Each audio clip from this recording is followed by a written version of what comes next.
मंजिल उन्हीं को मिलती है जिनके सपनों में जान होती है। मंजिल उन्हीं को मिलती है जिनके सपनों में जान होती है। पंखों से कुछ नहीं होता है, हौसलों से उड़ान होती है। जिंदगी देने वाले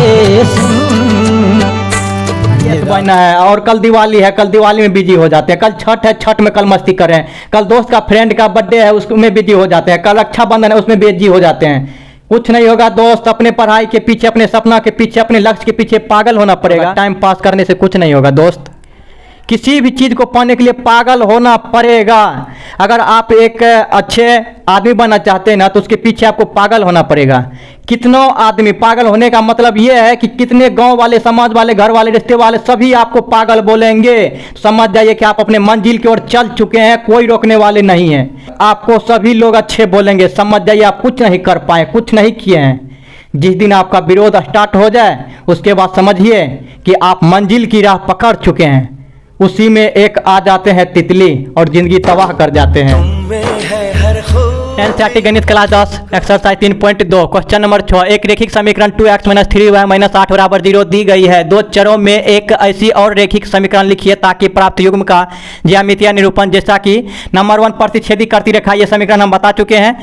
नंबर 2 में है समांतर रेखाएं और नंबर 3 में है समपाती रेखाएं। तो पहला जो है ये हम बता चुके हैं, बचा हुआ है दूसरा समांतर रेखाएं। तो समांतर रेखाएं के लिए एक ऐसा समीकरण लिखना है इसके तुलना में जिससे कि वो समांतर रेखाएं हो। तो सबसे पहले यहाँ हमको लिख लेना है हल। उसके बाद दूसरा है तो दूसरा लिख लेना है। तो दूसरा में क्या है, समांतर रेखाएं हो, समांतर रेखाएं हो। इसका समीकरण क्या है, 2x - 3y - 8 = 0। तो ये क्या है, समीकरण एक और समीकरण लिखना है। क्या बोल रहा है, एक ऐसी और रेखिक समीकरण लिखिए ताकि प्राप्त युग्म का ज्यामितीय समांतर रेखाएं हो। एक और ऐसी समीकरण लिखना है अपनी मर्जी से जिससे कि वो समांतर रेखाएं को फॉलो करता हो। तो उसके लिए हमको a = b = c करना होगा। ठीक है, मतलब इसके बराबर ये, इसके बराबर ये। इसका नियम है a1/a2 = b1/b2 = c1/c2। तीनों का तीनों बराबर होना चाहिए। तो ये हो गया a1, ये समीकरण एक है ना, तो ये हो जाएगा a1, ये हो जाएगा b1 और ये हो जाएगा c1।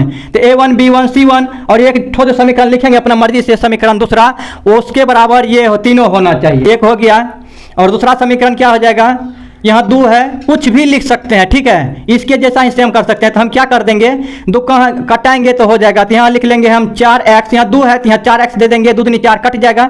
और ये माइनस है तो माइनस दे देंगे, यहाँ ले लेंगे 6y और यहाँ माइनस में दे देंगे हम 16 और बराबर में दे लेंगे 0। तो अब जो है इससे हम इसमें कटा देंगे। कैसे, चलिए हम बताते हैं। ये हो गया मेरा समीकरण 2, समीकरण 2। ये हो गया समीकरण 1। तो इसको समीकरण 2 है ना, तो इसको लिख देंगे a2, इसको लिख देंगे b2 और इसको लिख देंगे c2। अब इसके बराबर ये कर देना है। तो a1 क्या है, 2, तो 2 लिख दिए। और a2 कितना है, 4 है। a2 कितना है, 4 है, तो बराबर देंगे। उसके बाद क्या है, b1 है, b1 कितना है, -3 है। और बट्टे में क्या है, b2 है, तो b2 मेरा कितना है, b2 -6 है। और बराबर c1 कितना है, -8 है, -8 और c2 कितना है, -16 है। ओके, इसको कटाइए। तो 2 का 2, 2 दूनी 4 कट गया, 3 का 3, 3 दूनी 6 कट गया, माइनस माइनस भी खत्म हो गया, 8 का 8, 8 दूनी 16, माइनस माइनस खत्म हो गया। अब इसको फ्रेश कर लीजिए। तो 1/2 बराबर 1/2 बराबर 1/2। तो ये देखिए तीनों का तीनों जो है बराबर हो गया। तो ये मेरा क्या हो जाएगा, समांतर रेखा, जो कि समीकरण 2 से स्पष्ट हो गया। और यही हो गया मेरा आंसर। सूरज कब दूर गगन से, चंदा कब दूर किरण से।